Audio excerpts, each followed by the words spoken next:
In 1906, a black general commanded thousands of soldiers and nearly changed the Western Hemisphere forever. The U.S. government watched him not as an ally, but as their greatest nightmare.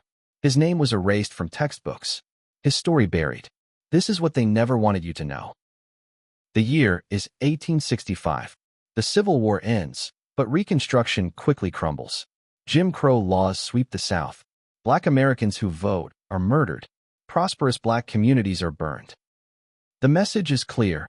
America will tolerate black bodies, but never black power. Across the water, something extraordinary is happening. Haiti, the impossible nation. In 1804, enslaved Africans defeated Napoleon's France and established the first black republic in history.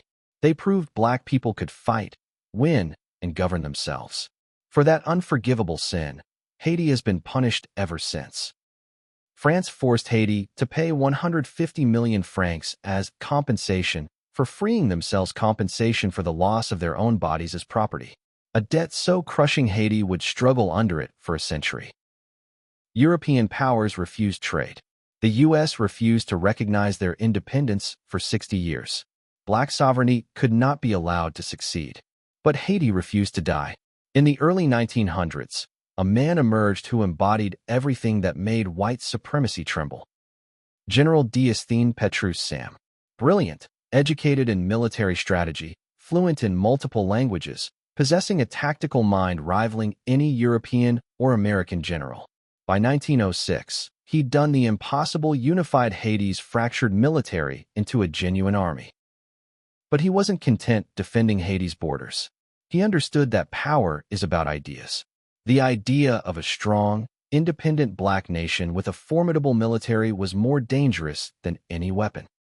The general traveled quietly, Jamaica, Cuba, the Dominican Republic. He met with leaders, activists, intellectuals. He spoke about unity, collective defense, what could happen if every black and brown nation in the Caribbean stood together. He was planning survival, because he saw the storm coming, American imperialism spreading across the hemisphere. In Washington, men read intelligence reports with shaking hands. This general wasn't the racist caricature they'd used to justify colonialism.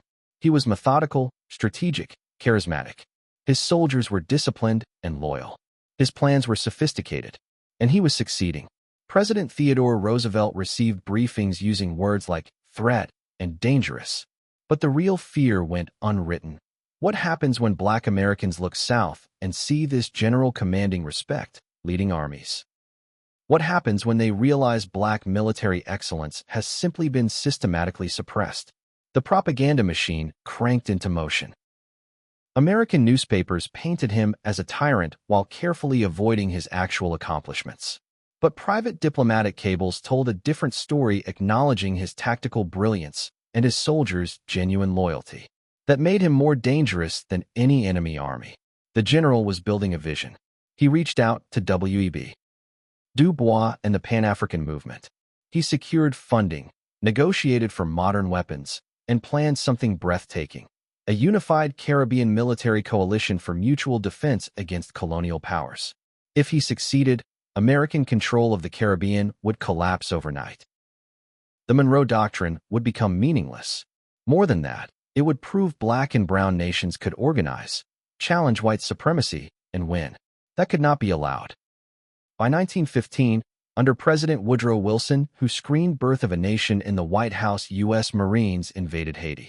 The official reasons were predictable: instability, protecting American interests, ensuring peace. But the invasion force was massive. This wasn't peacekeeping. This was crushing possibility.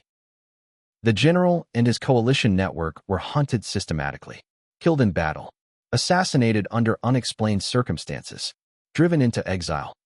Their networks dismantled, their plans burned. The occupation force rewrote Haiti. The Constitution was changed to allow foreign ownership of land for the first time since independence. The military was disbanded entirely. The Caco Rebellion, Haitian guerrillas who refused occupation, was crushed with overwhelming violence. Thousands died. Villages were razed. American newspapers barely covered it. The general's name disappeared from official records. His coalition plans were classified or destroyed. Within a generation, it was as if he never existed. The occupation lasted 19 years. When American forces withdrew in 1934, they left Haiti economically devastated, politically fractured, and militarily neutered. They took thousands of pages of classified documents with them. But they couldn't bury the truth forever. In the 1980s and 90s, declassified documents revealed stunning candor. U.S. military strategists described the general as more dangerous than any foreign army because of his potential to inspire insurgency across the colored populations of the hemisphere. His coalition plans were real, sophisticated, and shockingly close to success. Multiple Caribbean leaders had tentatively agreed.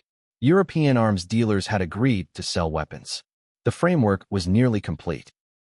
The United States didn't invade Haiti because it was unstable. Haiti became unstable because the U.S. couldn't tolerate a stable, powerful black nation in its backyard. This was the blueprint.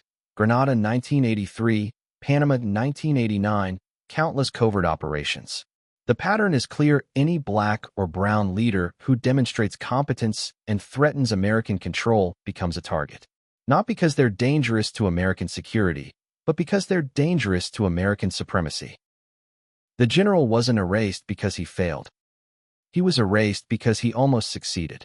Because his story proves something white supremacy cannot allow.